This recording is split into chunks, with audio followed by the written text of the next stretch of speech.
important because all religious subjects are important, all political subjects are important, because all of them need to be reappraised in the light of reality, because we have not faced reality, because we as a people live in a world of fantasy.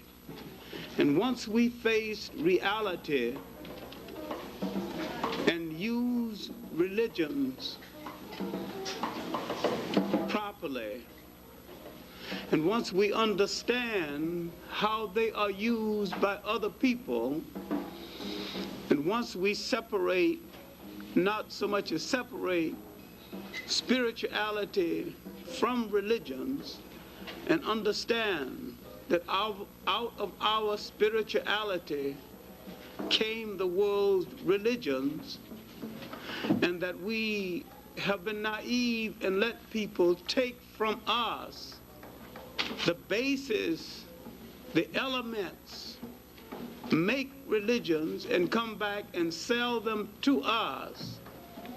Once we understand that, and that we had a much better version of the same religions before their former creation, and then once we recover from the shock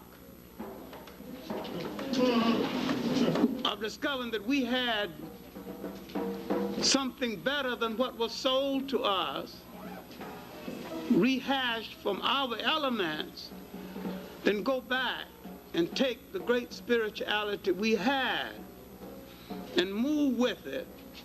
And once we understand what we were and where we are, we will understand what we have to be and where we still have to go. We are still thinking minority when we were never a minority. But we are letting minority people fool us into thinking minority. And we are literally being controlled by minorities who endear themselves to other minorities by demonstrating their ability to control us. And they control us by manipulating images through politics, religion, in the mass media. All right, the subject admittedly is dangerous, as religion is a delicate and dangerous subject, and it's even more delicate and dangerous when you're talking to people of African descent, because where religion is concerned, we are a purist people. We are the true believers. We out-pope the Pope and out-Muhammad Muhammad. We believe in things in its purest form, and we actually believe things are exactly what they say they're supposed to be.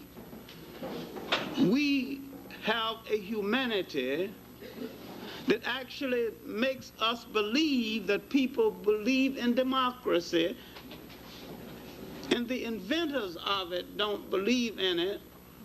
And we had democracy before they think they invented it.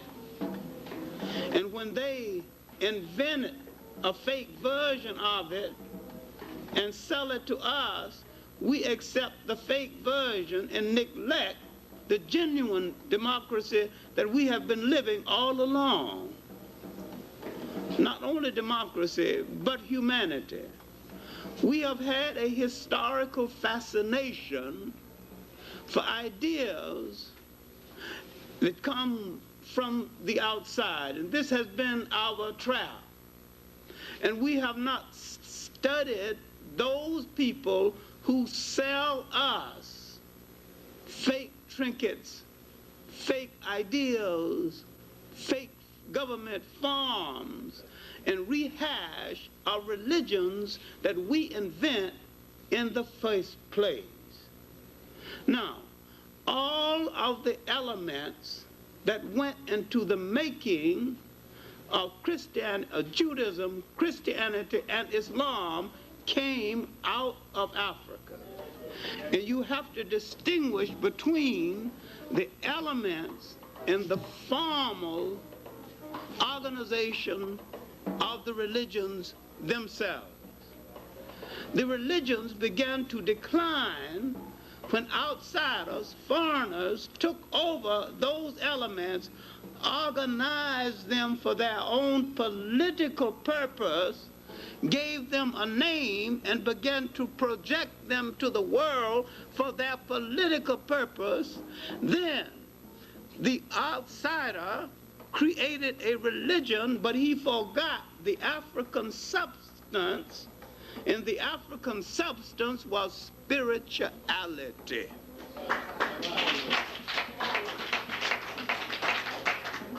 Because if you have spirituality, you can use any one of them or none of them.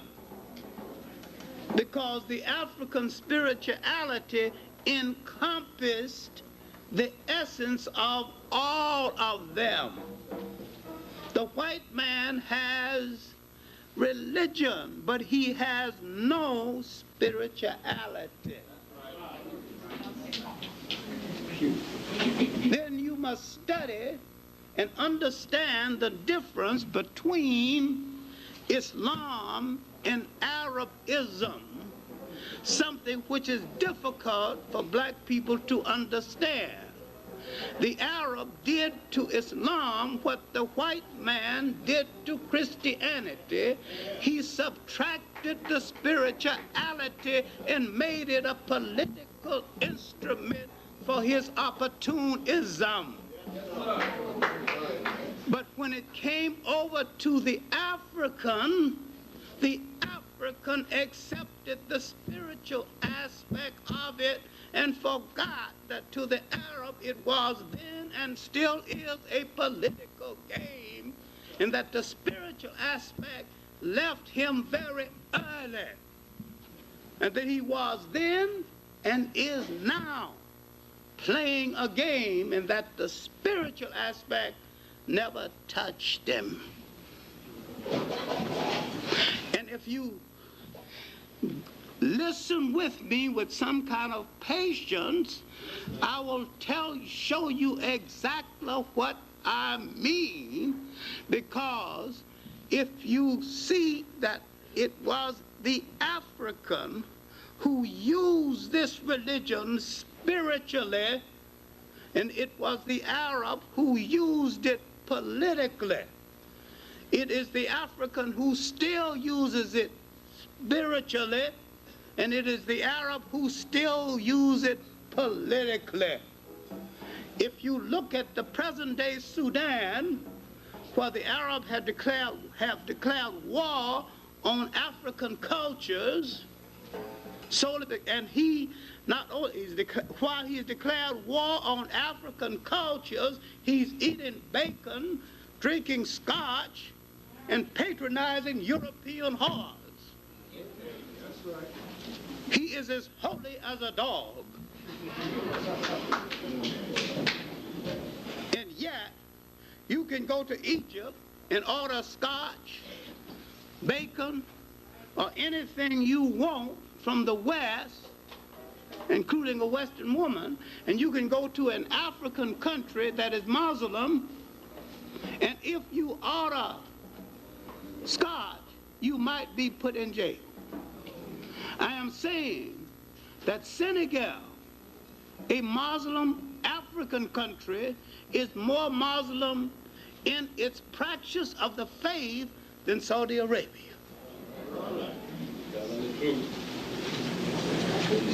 And you have African countries, because Africans in general believe in the spirituality of the religion, and while the Arabs practice the political aspect of the religion, devoid of spirituality.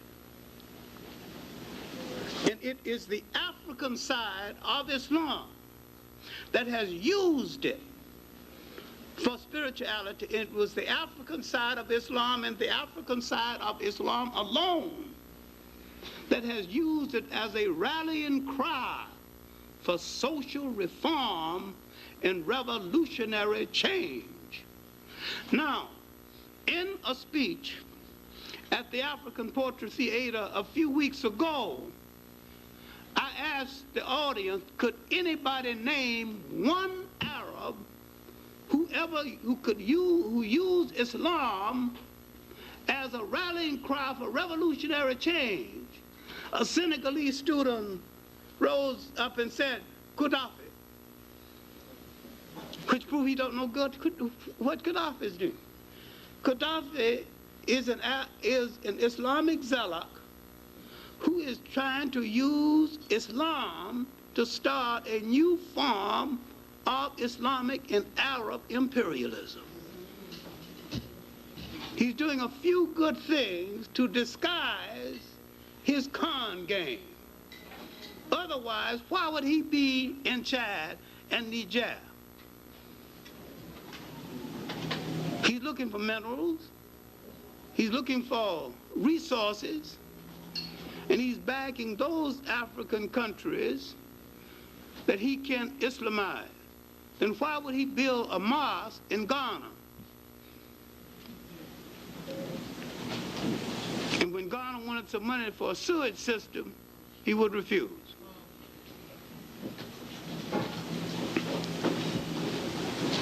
You see the politics, but you don't see the spirit. Now, there's some things he's done that I can admire. I've been in Libya 3 times, and I've talked to him twice. He has a country 2/3 desert. It's almost self-sustained in food. That is to be admired.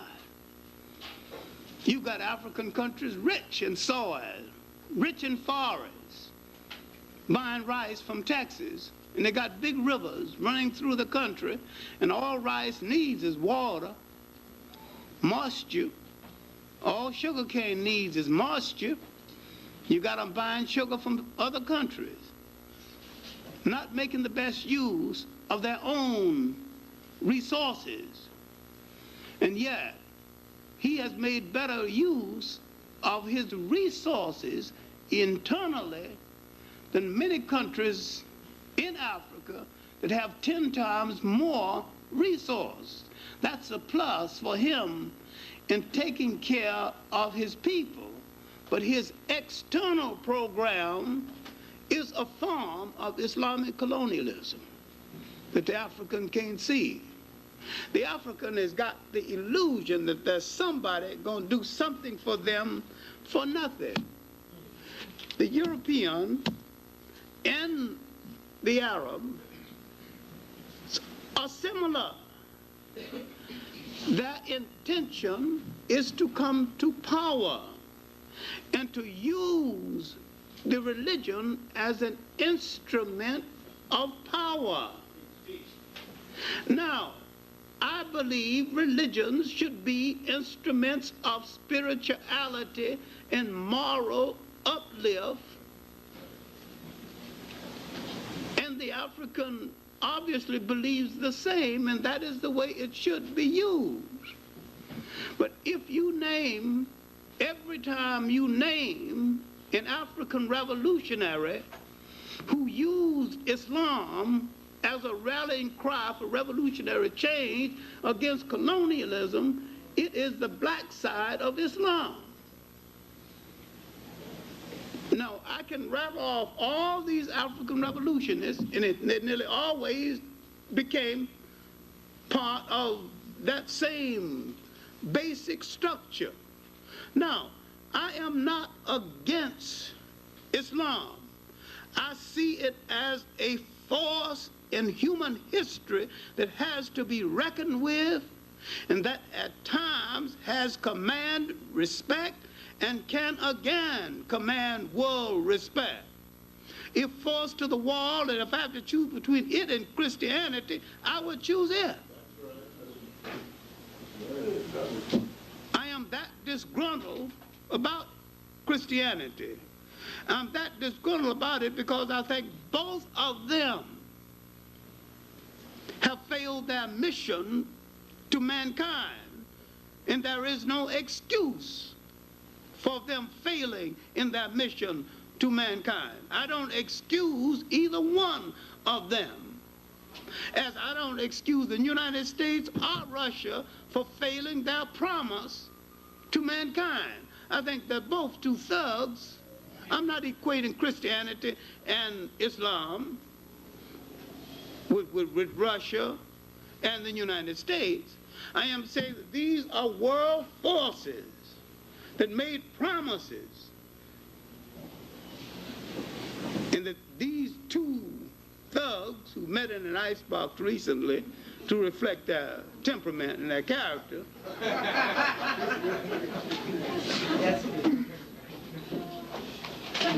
and when these forces meet, you assume that one of them on your side. You quite forget that when they meet, they are arguing about which one of them going to rule over you. All right, now, let me stick to my notes because I've got more notes than I've got time anyway.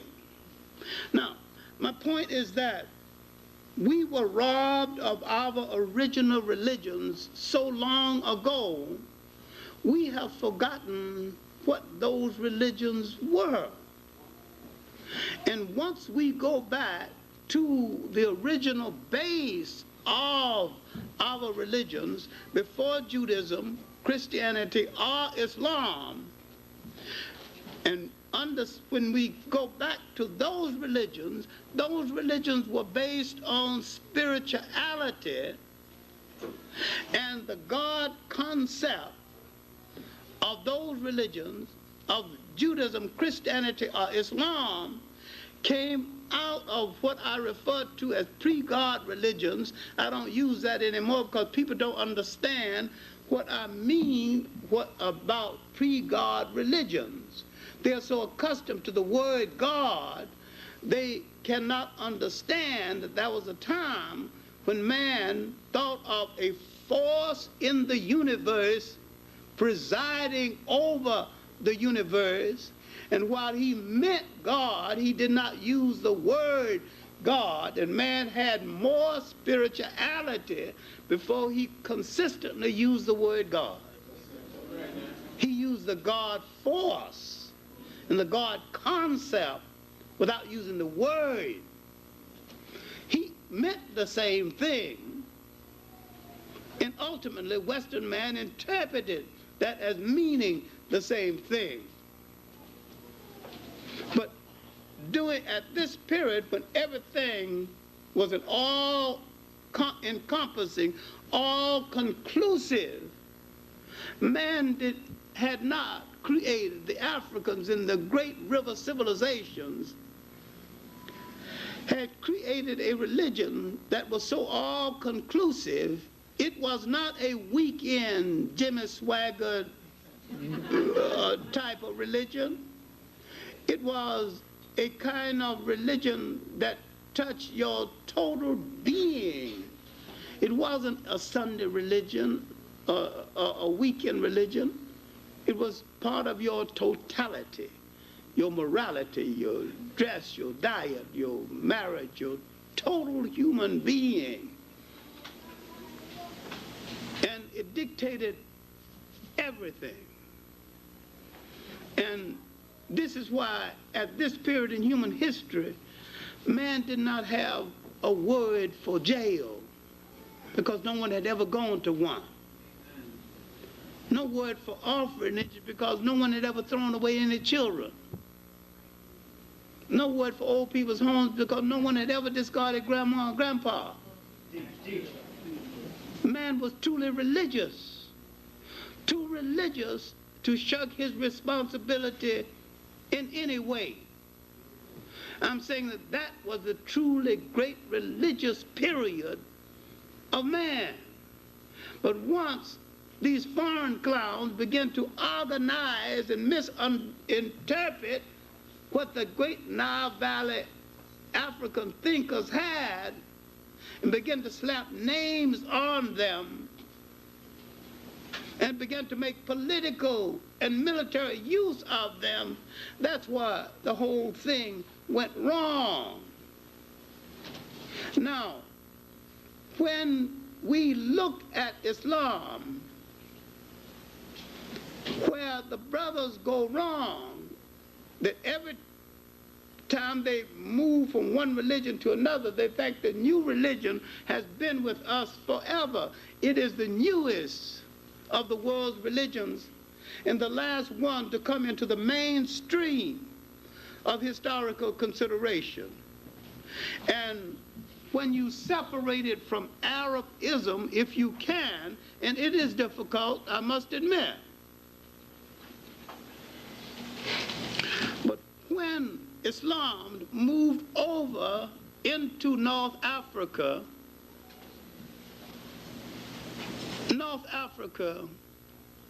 Northeast Africa was a fallen land. It had been raped for 1,000 years.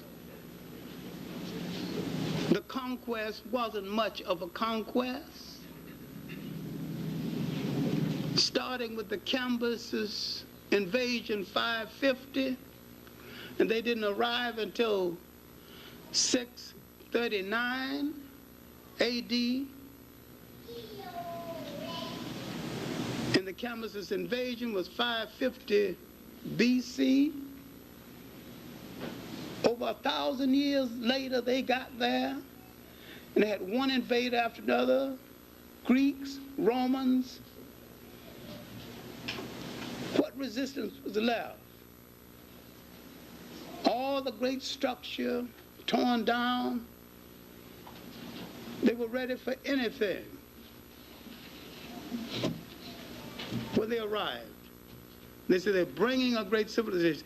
They arrived to feast on the fallen body of a once great culture. All right, now let's go back and pick them up at a period, the infancy of this thing. But let's look at these religions and look at these Nile Valley civilizations. Look at them as the basis of Western religions. And all the time this had happened while Europe was in its darkness. Now, when you take this like a classroom teacher, you've got to go into details.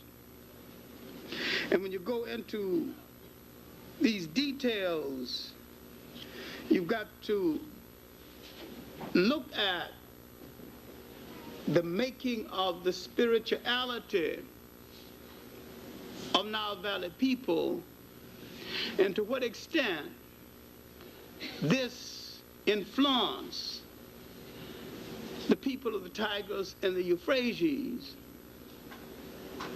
and the development ultimately of the people who became the people called Arabs. Remember, and this is hard for the new convert to understand, that inactivity as a place in human history, the Arabs are basically an AD people. There is no BC activity of consequence that can be attributed to them.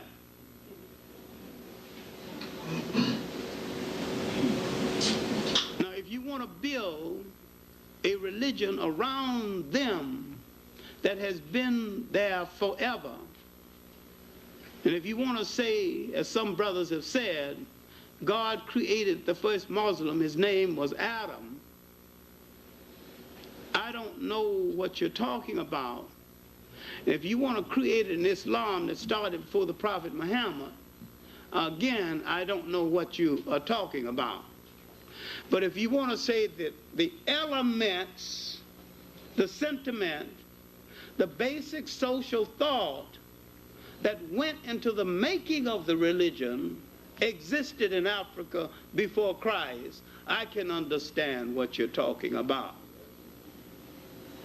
But if you're going to say the religion existed before Christ, I don't know what you're going to talk about. I don't know what you're talking about. Then if you say that Islam is the black man's natural religion, I don't know what you're talking about. But if you say spirituality, the spirituality that went into the making of all three of these religions is the natural spiritual inheritance of the black man, I know what you're talking about. So you have to define your semantics, and you got to define your terminology before I understand what you're talking about. But you cannot say that he had a religion way back there called Islam, because Islam didn't exist way back there. Islam came into existence around the 7th century AD. And that's what we're going to deal with. Just for your information.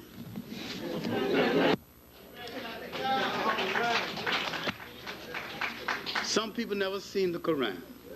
This is it, in English and in Arabic.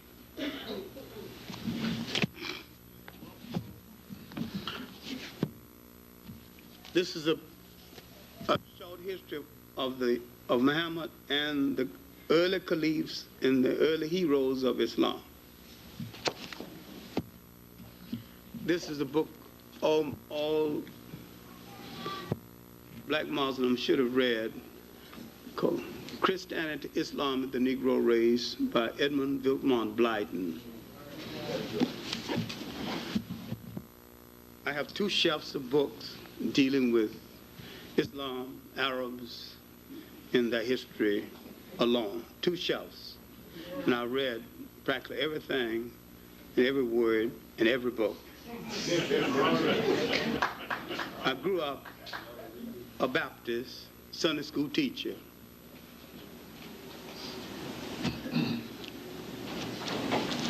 I belong to an African spirituality. I respect all religions when they practice what they preach.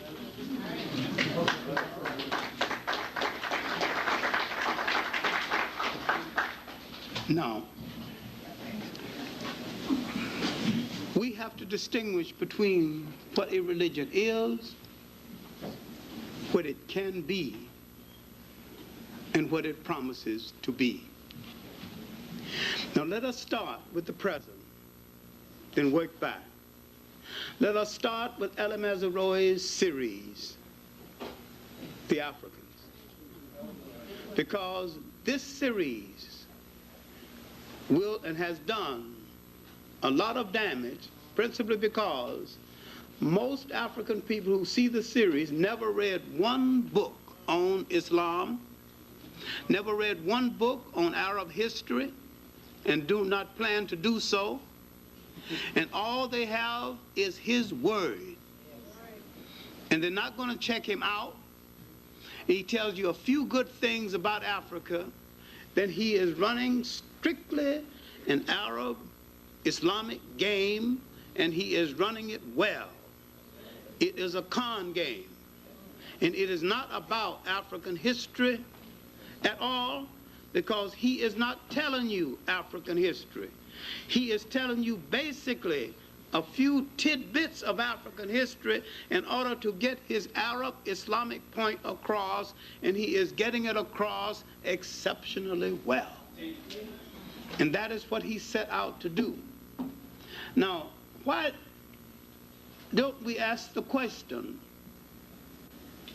A Jewish journalist fund financed it. Why haven't we asked, who is Elie Mazeroy? Half African, half Arab. Another question we have to ask: what is the role of the bastards of history? And he's a bastard. The bastards of history under pressure nearly always take sides with their father's side of the family that is in power. Father was an Arab. He is more Arab than the Arabs. He's black when he wants to be black, when it's his convenience. But in this series, this man is more Arab than the Arabs. You have to know some African history to know the game he's playing. But if you don't know African history, you don't know his omissions. You don't know his omissions about Ethiopia. You don't know he's left out Bilal. He left out Zayd ibn Harithah. If you don't know anything about the Ethiopian period of Islam, when Ethiopia saved Islam, then when you leave it out, you don't know it because you didn't know that there was a period when Ethiopia saved Islam. But if you read the Encyclopedia of Islam, the Encyclopedia of Islam said that Bilal was a slave, Zayd ibn Harithah was a slave. The Encyclopedia of Islam on this point is wrong. Bilal was a lawyer for that day.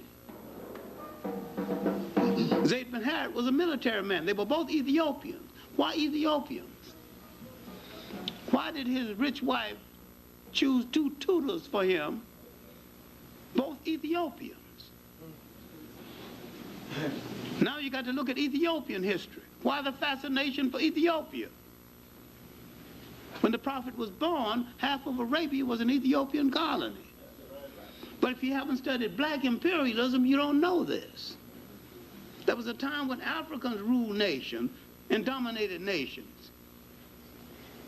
Well, you never read Baldwin's Prehistoric Nations or Drusilla Dungy Houston's work, recently reissued, on the wonderful world of the Cushite Ethiopians.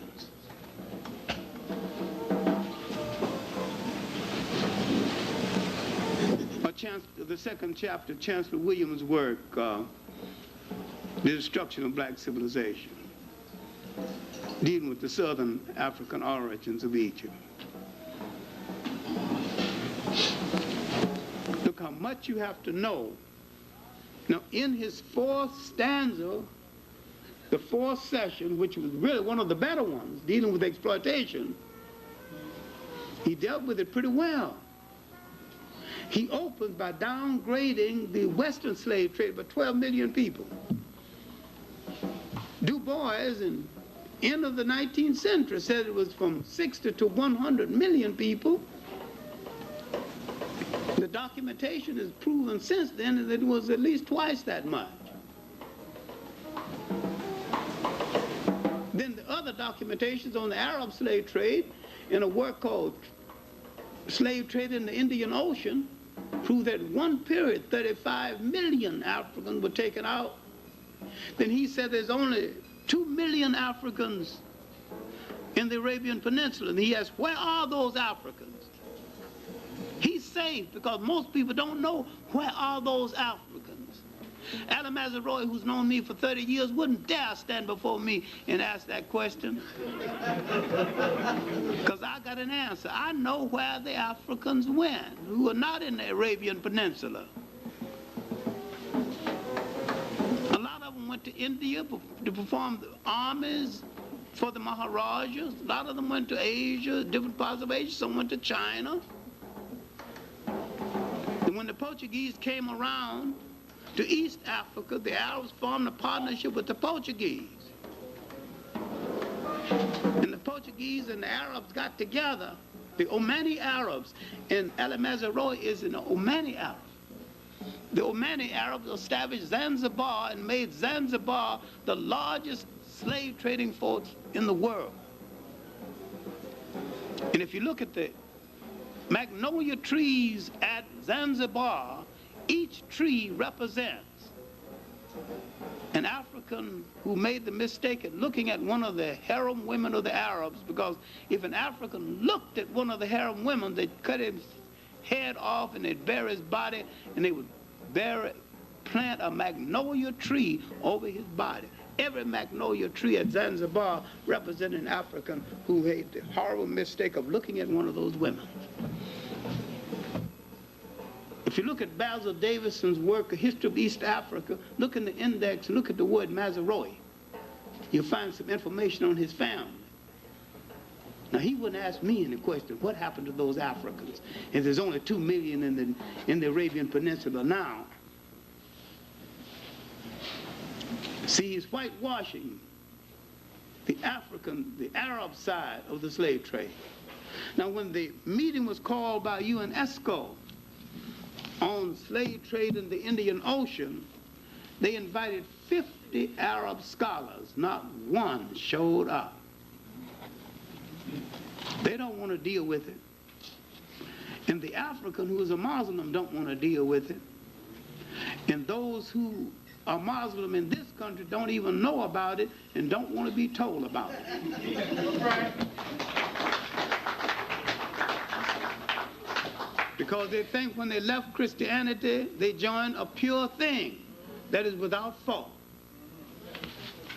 I'm not saying leave it. Stay with it. Stay with whatsoever you want to stay with. But realize all Western-oriented religions are faulty. All Western-oriented religions were in the slave trade one way or the other, one time or the other. And all religions that said that God endorsed slavery are liars and hypocrites. No religion and no God ever approved of anybody enslaving anybody. The Quran, and if you doubt it, you can take a copy here and find the passage, says that you can beat your wife, but you have to beat her with a stick only so long. The stick cannot be too large, but you can beat her.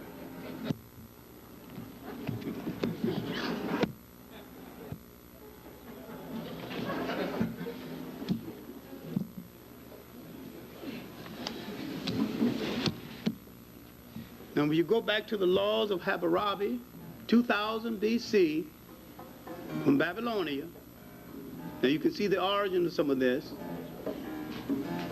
It's supposed to be the first civilized law. Hammurabi said that slavery is a good thing, and it's all right to have a slave, but you got to have some humanity about it. You've got to give him a day off.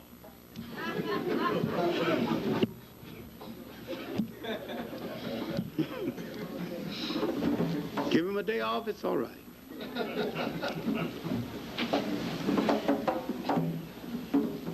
We need to read more of other people's history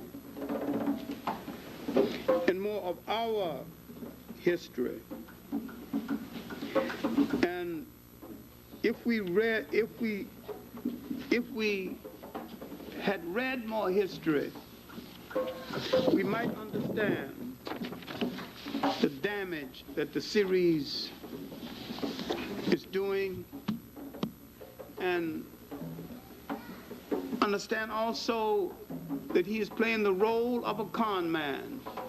Con man gives you through a few flattering things to get you into the trap before he robs you and makes the robbery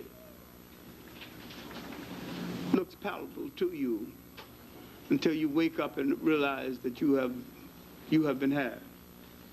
I don't know where he's going the rest of the series. I don't even know where he's going tonight. And this series will get more exposure than any educational series ever. It's on tonight. It'll be on Sunday, and it's on cable sometime during the week. So if you miss it tonight, don't worry. It'll be on Sunday.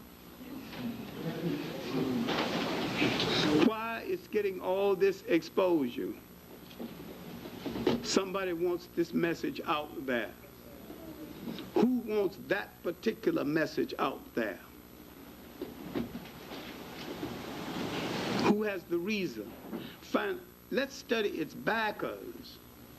Why the National Endowment for the Arts, an American, your money was behind it. That's only $650,000. It cost about $5 million. The rest came from the Annenberg Trust. What's their interest in backing an Arab commentator? He wrote the commentator. He wrote the book about it. And yet another series was put on by an Englishman, Basil Davison, 3 times better than that one and more honest. Because knowing that he was white, every time he came to a critical part of the history, he found an African and put the African historian in front of the camera and let the African explain African history instead of he doing it. And I'm saying that the Englishman did a better job because the Englishman let the African explain instead of explaining himself. But Ali Mazrui is doing all of the explaining. All right. This talk is not about Ali Mazrui, but you have to understand something of what is happening to you. This is an Islamic whitewash. I hope you understand that. And the sad fact is that most of you and most people who saw it will not understand that this is what it is. And it is for a larger reason. And that reason is going to come out more and more. Now let's look at Africa on the eve of the rise of Islam. Religions rise and are created and grow in a vacuum. A condition has to be created for religions to rise. What was the vacuum? How did it create? Who created it? What was the condition in Africa and Western Asia, called the Middle East, on the eve of the rise of Islam? If Islam rose in the 600s AD, what was happening in the 600s AD? The Roman Empire was falling apart. The Roman Empire had been falling apart militarily since 450 AD. 450 AD, a bunch of German thugs called Vandals moved down and hit the Roman Empire. Now, the Romans had propaganda out that the Roman was invincible militarily. And a lot of people believe this. It's just that the Vandals didn't read the propaganda and couldn't read anyway. And they did not know that if you hit a Roman, you're supposed to fall dead. And see, they just went and hit those Romans in such a way that the Romans never recovered. And they added a word to the language: vandalism. Destroy everything. They warred on men because they had a wife and children, because they're too stable. They resented everything. Then they moved over to Spain and started a fight with the Visigoths, the Goths and the Visigoths. But only the people who read Roman propaganda continued to believe the nonsense, but the Romans would coach a long time. Now, they had already made a mess out of the management of Christianity, because now the fight between the Byzantines and the regular Romans continued. When the Romans, and if you understand what I'm saying right now, maybe you'll straighten out some current thing. When the Romans stopped killing Christians and became Christians, they wanted to take over the apparatus of Christianity from the Africans who were managing it while they were killing Christians.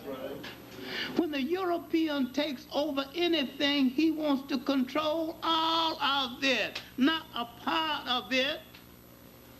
Now, if some backward people called black leftists understood this, they would realize that if they help the white left into power, the white left is going to do them in.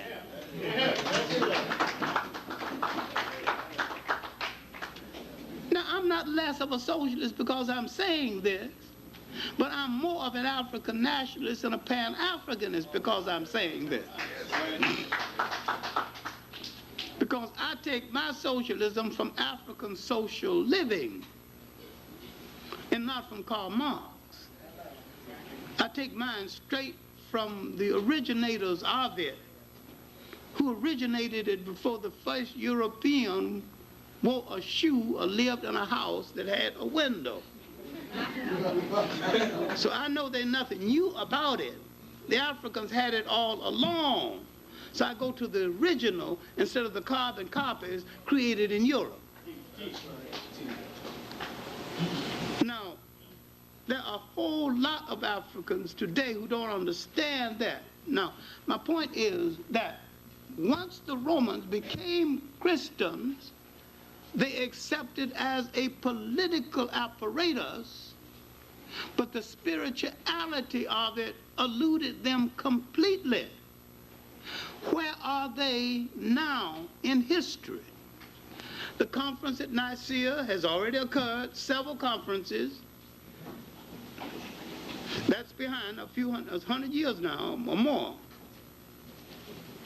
The Romans, out of their weakness, you must separate the political Roman Empire from the Holy Roman Empire. The political Roman Empire is dead. When the political Roman Empire started to weaken, they began to have African emperors, the most colorful being Septimius Severus, and one of the last being Caracalla. And Septimius Severus is noted for being, he was also the governor of England, in addition to being, after being governor, emperor of Rome. All right, he was from the political Holy Roman Empire. Political Roman Empire. Now, the Holy Roman Empire has had, at this point, 3 African popes. Tertullian being a noted one. There were 3. And Tertullian wouldn't be popular today because he's really one of the first to say, vanity, vanity, thy name is woman. So the holy sinner, the greatest writer the church has had is behind us now. I mean, St. Augustine. St. Augustine, really, who gave the church its literature, also African, gave it its being, has lived and practically died by now. Bishop of Hippo. He has written far more than the world knows. People know about his City of God and his Confessions. But there was so much of his writing that has not come down to us that is available in texts and in, documents. But he has lived and practically died by this point. At this point, my main point is that the African contribution to the church has been made, and Augustine looks back at what these Europeans have done to Christianity. He said, makes him laugh, especially the conference at Nicaea. These people don't understand Christianity.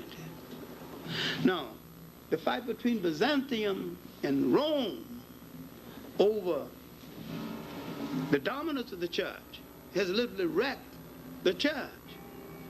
And this mismanagement and disenchantment now would cause a camel boy. Now, because you can't read, that doesn't mean you have no wisdom. Most of the people of that period couldn't read. That don't mean they're stupid. To begin to talk to other camel boys. And finally, he began to rise up in his profession, and his uncle began to give him a little leadway. He was working for his uncle, you know, in the trades, the caravan trades between the masters, and you know, and he finally marries a rich widow. This rich widow secures for him 2 Ethiopian tutors that the Encyclopedia Islam mistakenly called slaves. They're not slaves. And Zayd ibn Harithah and Bilal. Bilal is the prophet's first convert. And Zayd ibn Harithah is listed as the third. I'm at a loss to find out who was the second of the African converts. All right. Oh, now, this is the condition. The corruption of Christianity has reached a point for failing to find reform, to get reform. He began to send letters to the different heads of state, asking them to accept the new faith. And some of them laugh at it. Some of them tear up the letter. The Emperor of China takes it seriously. He says, oh, so what's the big deal? He erects a mosque. It's all right. One more religion don't mean nothing to him. He erects a beautiful new mosque in China. It's all right. I mean, it didn't seem to bother him. He'll accept it. He'll give it a chance. Anybody want to join it? Here's a mosque. Yeah. You make no fuss about it. A few accepted, a few didn't. And then he tell me either go to accept the faith or go to pick up your sword, because I'm going to fight you, you know. Now, Bilal accompanies the prophet on his various missions. And he is looking for someone to call the faithful to prayer. Bilal becomes the first of the Muslim to call the faithful to prayer. And he has looked, and he didn't, among the people of Arabia, he don't want to use bells or, you know. Then he comes home one evening. Bilal is his steward and his mace carrier and general all-around man. And he tells Bilal his problems. Then he asks Bilal to see if he can say the call to prayer. And he said, why have I been looking all over Arabia when you have the sweetest voice in all the land? Now Bilal becomes the one to call the faithful to prayer. And he makes out of it a great art form. And even today, if you go to Senegal and listen when the faithful are being called to prayer, the Africans do it, and it is a concert. It is a concert piece. Then go to an Arab country and listen. Almost like a bad bird singing off tone. They can't bring it off to this day. They can't bring off that song. The beauty of that song. There's no God but Allah. Allah is, you know. It's repetitious, but it's the African who can take that repetition and infuse a spiritual beauty into it that you will not find in any other country, any other place in the world. Of course, in Libya, they just record an African voice and play it on record from the play. That they get it that way. But Libya seemed to have been the only predominantly Arab country where the 5 prayers are called on time, and where you do see a degree of people moving toward the mosque to say the 5 prayers. In most Arab countries, the traffic keeps on and nobody pays slight attention to it. But in Senegal, a predominantly African country, when it comes time to say one of the 5 prayers, the traffic stops. And you could be going to have a baby, but the traffic stops. And my point is that whether I believe in it or not, it's just so beautiful to see so many black people doing something in unison. Right or wrong is of no significance. No significance. Just see them doing something together. It's a thing of joy.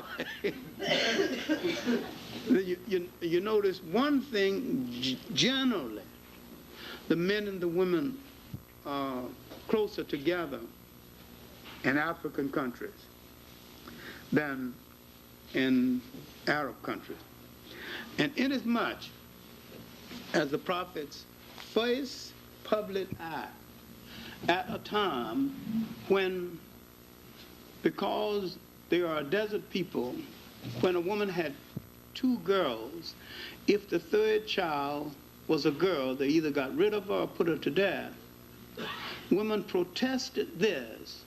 He defended their right to keep the children. Now, inasmuch as the Prophet defended their right to keep their children, one wonders why and how, over the years, systematically, Islam became predominantly a male chauvinistic religion. Here you have to separate Islam from Arabism.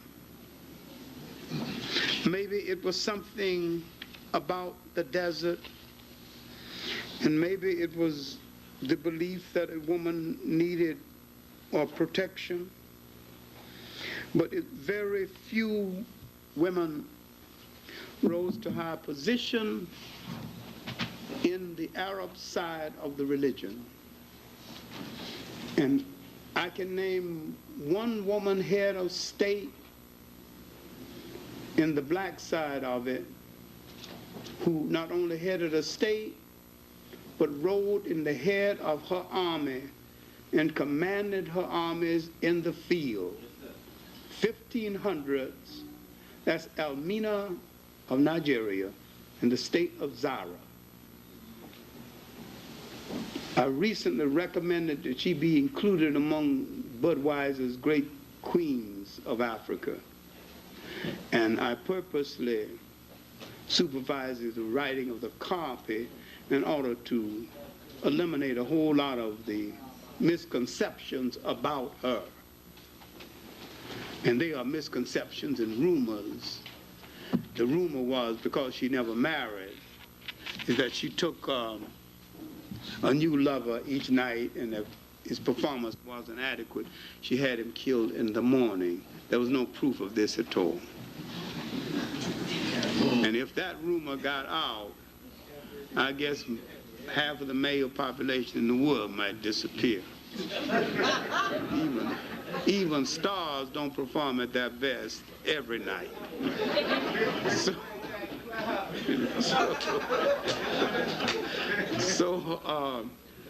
that wasn't an important thing anyway.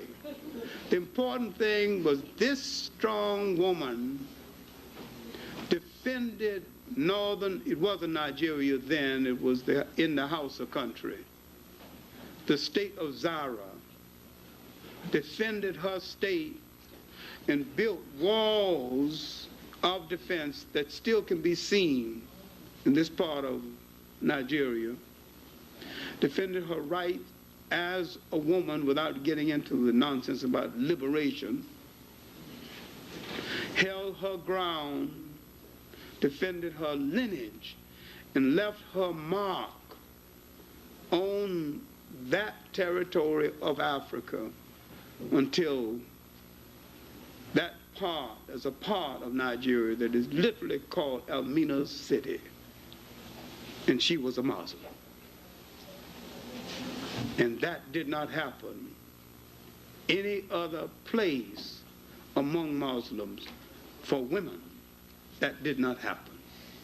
It surely did not happen any place among the Arabs.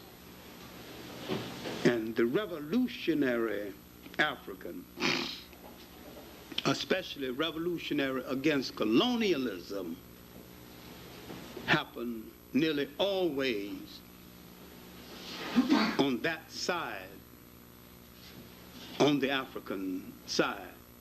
That meant that the African accepted the religious side and the spirituality, and that Islam said something to the African that it did not say to the Arab, and that it still says something to the African that it is not saying to the Arab. That if Islam is to be rescued and made the great spiritual and moral religion it was intended to be, instead of the political instrument for opportunists, it will be the African who will make it so.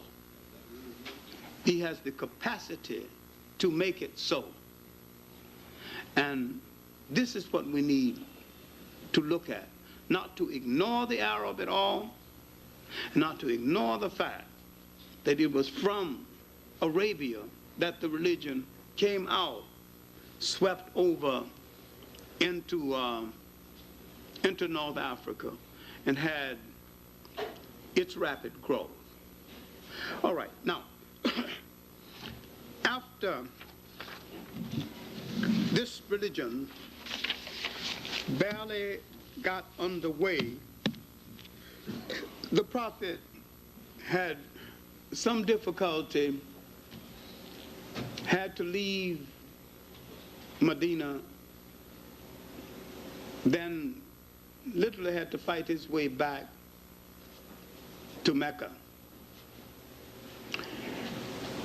Bilal was with him all of the time, and so was Zayd ibn Harithah. Zayd ibn Harithah was the governor of the Prophet's tribe, the Quraysh, and he was married into the Prophet's family, one of the highest honors possible. And he is hailed as one of the great heroes of Islam in the Encyclopedia of Islam, in other literatures of Islam. The literature of Islam writes about the great blacks, but they don't tell you they were black. And what we need to do is to do a little more research in the area of Arabia and the presence of so many Africans at the time.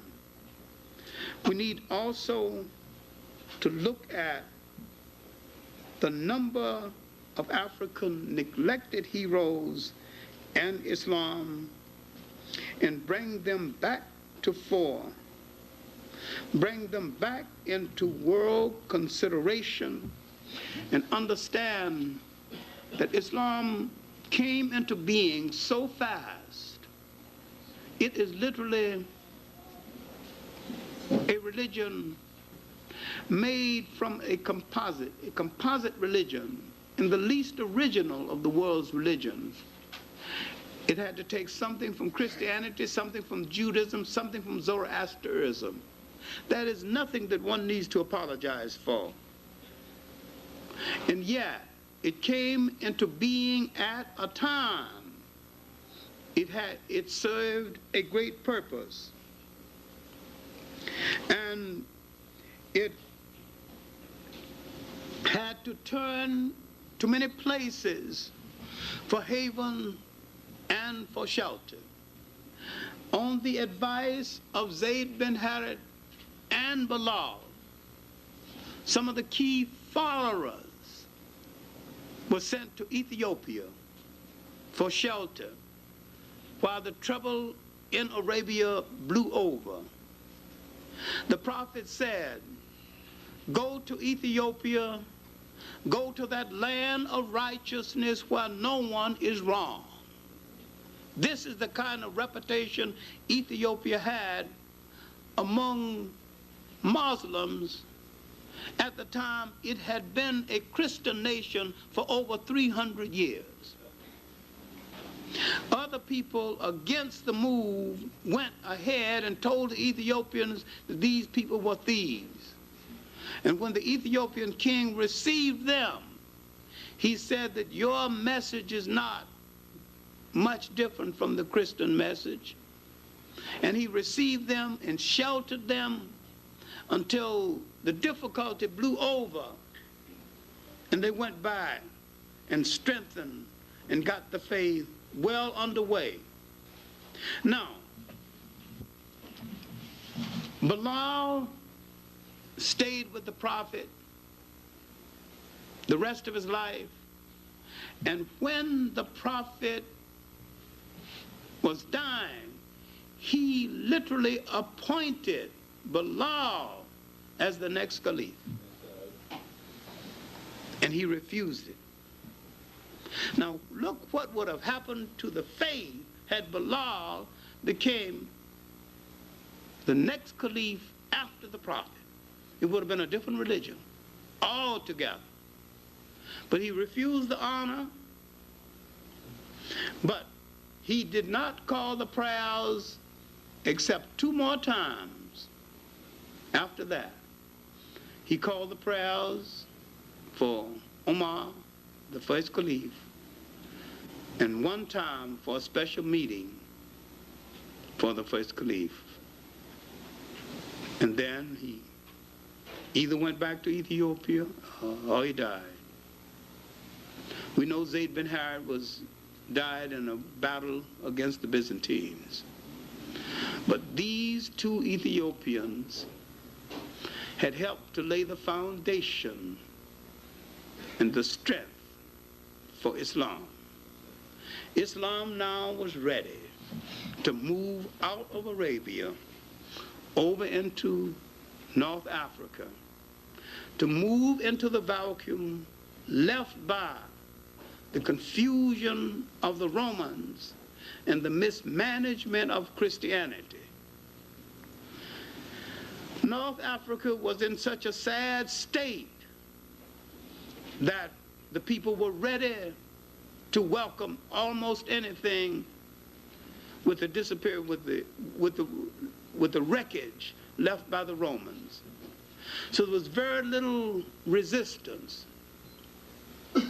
In a little while, the Muslim armies had swept across most of northern Africa.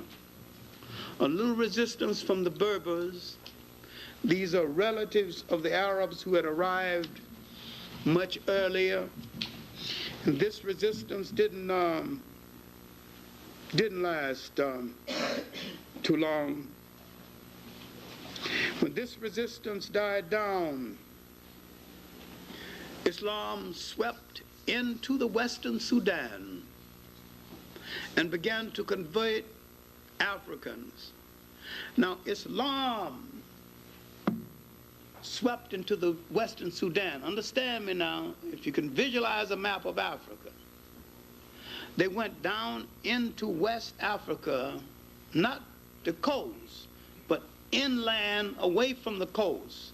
That is called the Western Sudan, skirting the coast. And they converted a group of Africans And these Africans became purists. So much purists that these Africans, after 50 years or so, came back into Morocco and told those who converted them, you are not properly observing the faith. I'm purer than you are. Now, you have to understand this, because Western Africa, the Western Sudan and Western Africans were converted by Islamized blacks. East Africa was converted by Arabs. Islamized blacks knew what part of African culture to leave intact in spite of Islam. You can see the difference to this day. And East Africa, converted by the Arabs, who had no respect for African culture then or now, they destroyed a lot of African culture. They married African women, and after 50 years they had produced enough black-looking Arabs, and ultimately they would use them to go inland where the Arabs were not permitted to go and start the East African slave trade. Over 600 years before the European slave trade. And the Arab is the only aspect, a branch of Islam to use Islam as an aspect of slavery. Now, the Africans who converted those in Western Sudan left the matrilineal system intact, meaning the lineage coming down through the female remained intact in Western Africa, while in Eastern Africa, the Arab installed the patrilineal system, meaning the inheritance comes through the oldest son, and the lineage comes down through the male side of the family. It has wrecked the culture to this very day. It has confused the culture to this very day. Now, when they arrived in Egypt, they arrived at a culture that had been raped by foreigners for 1,000 years. They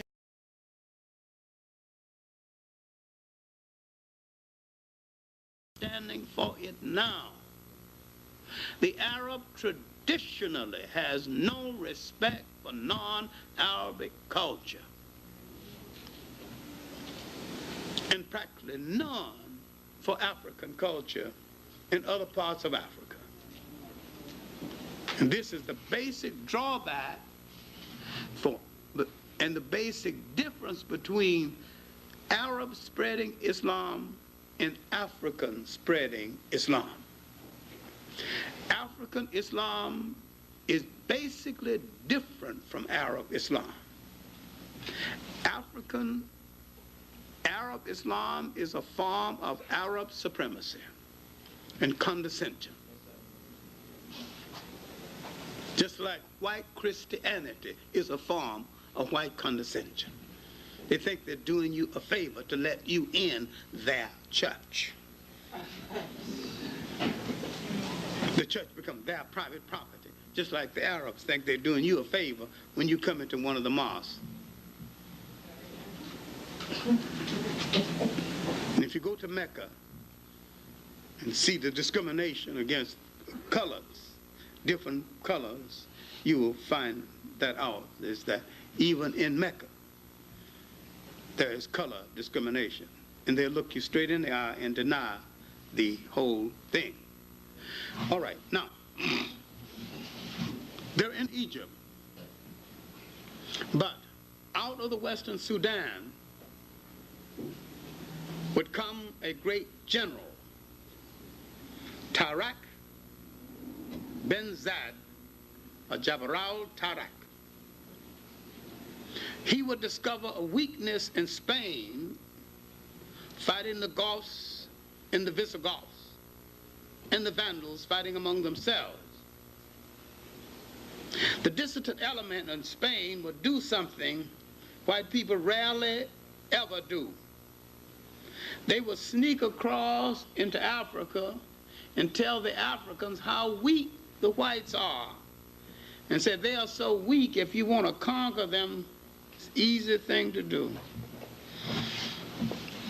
Jabral would send a testing army about 10,000 just to test their lines. You find it is easy. Then later, he would send 60,000. He'd take Spain. Now this is purely an African conquest. You are not dealing with the Arab conquest of Spain at first, because the Arabs were not there at first. The initial conquest of Spain was African, not Arab. That army came from the Senegamia, now Senegal, and parts of what is now Mauritania. And when they moved over and conquered Spain, Madame BaBa has written a book on it that bears the name Tariq bin Zayed. The Rock of Gibraltar is named after him. It's the hill or the mountain of Tariq. Gibraltar is a corruption of his name, Jabral. And she describes the army going into Spain. She says the army was black as ink. The general was blacker still. Meaning the general was the only one riding a white horse. So his blackness against that whiteness looked blacker than the rest of them. But the horse was better dressed than the kings of Europe, with silk and brocade. And the women taking off garments and throwing him in front of his horse, waving.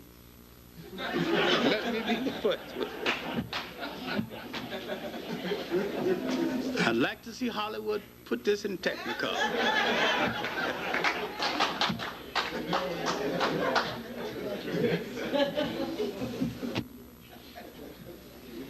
Militarily, the Africans took over Spain, and militarily, the Africans held Spain until 1240, while the Arabs did come in. But the military hold on Spain was African. Now let's look at the Africans and the Arabs, that combination called Moors in Spain. What did they do? What did the Africans give to Islam? Why do you find a toleration between Christians and Arab, Christians and Muslims in Spain that never existed before ever? It is the African spirituality. They coexisted with the Catholic Church side by side. They worked out a humane agreement. No mass killing. They built public schools. They built public baths. There's a chapter in John Jackson's Introduction to African Civilization called Africa and the Civilizing of Europe. You would do well to read it. That chapter alone is worth the price of the book. But there are many other books on the Africans and the Arabs in Spain. They gave Spain the greatest civilization it has known before or since. They built a great university, Salamanca. They translated the great works of the masters of Europe, including a lot of work they had stolen from Africa. Europe had forgotten its own masters. The Africans translated it. It was the African that suggested that the Jews be appointed to the chairs in the mind sciences. God, what an error. All the ideology chairs. It was the Africans who took the Jews into Spain and made them the grandees, the money managers of Spain. And when the Africans lost power, Some of them went Holland and found the Dutch East India and the Dutch West India Company and became managers of the slave trade. People find no compunction of turning on us when it's to their convenience to do so. But their performance and the partnership between the Africans and the Arabs and the Berbers in Spain was a long and beneficial partnership and a fine moment in their history and in world history.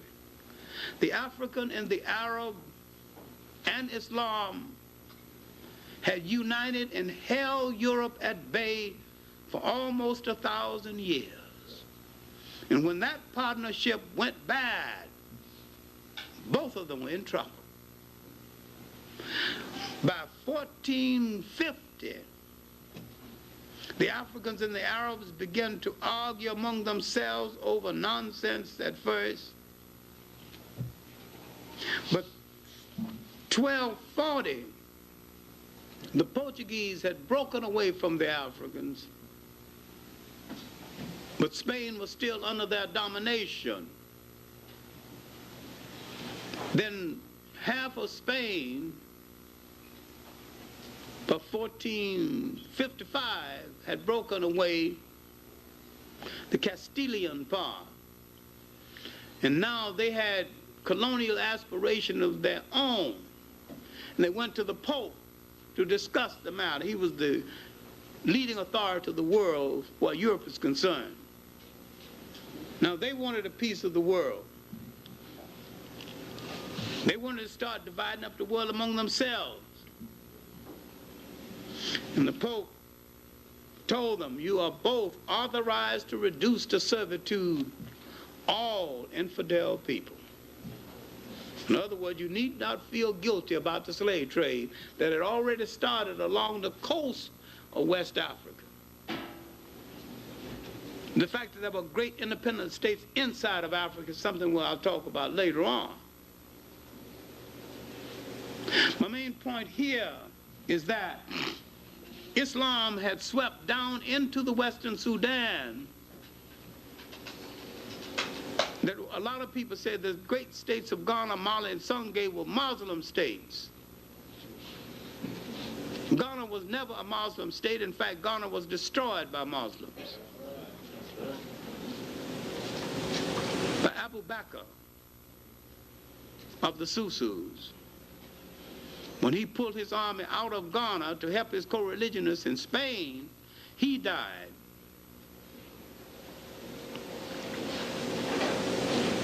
Now, I'll be talking about these other states in more detail in another way. But what I'm concluding with is that the spread of Islam into the Western Sudan had brought a language, a sense of accounting, and a religion that had a fascination for the African. But now, the argument between the Africans and the Arab, spoiling the performance they had, that almost 1,000-year performance that had been good not only for them but good for mankind. They had given North Africa some stability, and they had given the Western Sudan some stability. It came 1492, and the least significant event would be the so-called discovery of the New World. The greatest event in the history of that period would be really the Africans and the Arabs, collectively called Moors, would lose their hold on Spain and be pushed out. Be pushed out of Spain, and they would lose the Mediterranean. They had blocked Europe in the Mediterranean. They had forced Europe out of the Mediterranean, and they had forced Europe into the Middle Ages. Now Europe had discovered longitude and latitude. It had come out of its box. They'd gone back to sea. They had learned some maritime techniques from the school at Salamanca, that the Africans had translated the information from Spain. And they would turn on the very Africans who translated it for them and the very Arabs. The fight between the Africans and the Arabs would facilitate the rise of Europe. But except had the Africans and the Arabs got together at this point in history, fighting over various interpretations of Islam, they could have stopped Europe and stopped the slave trade, but instead of stopping the slave trade, the Arabs went into the slave trade, disgraced Islam, disgraced themselves, and left the African without protection, something which we should never forgive. Right.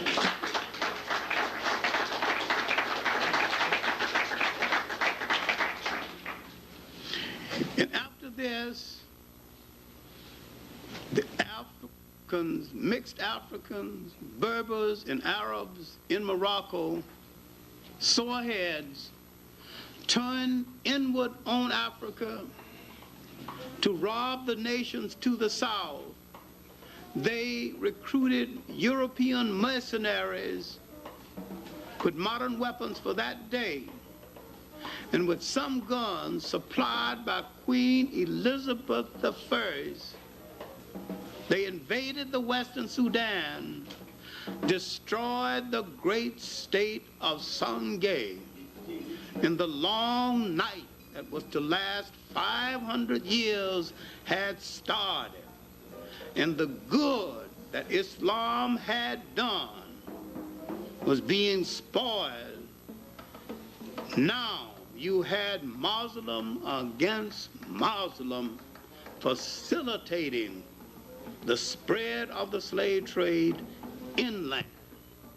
I am saying that while this is one of the world's greatest religions, its redemption is going to come from Africans who will rescue it, give it a real meaning, make it a world religion, make it a world force for unity, and give it the sense of tolerance and respect for other cultures and religions that it once had, and integrate it into the concept of African culture and African liberation. Either do this or throw it into the ash can of history. Thank you.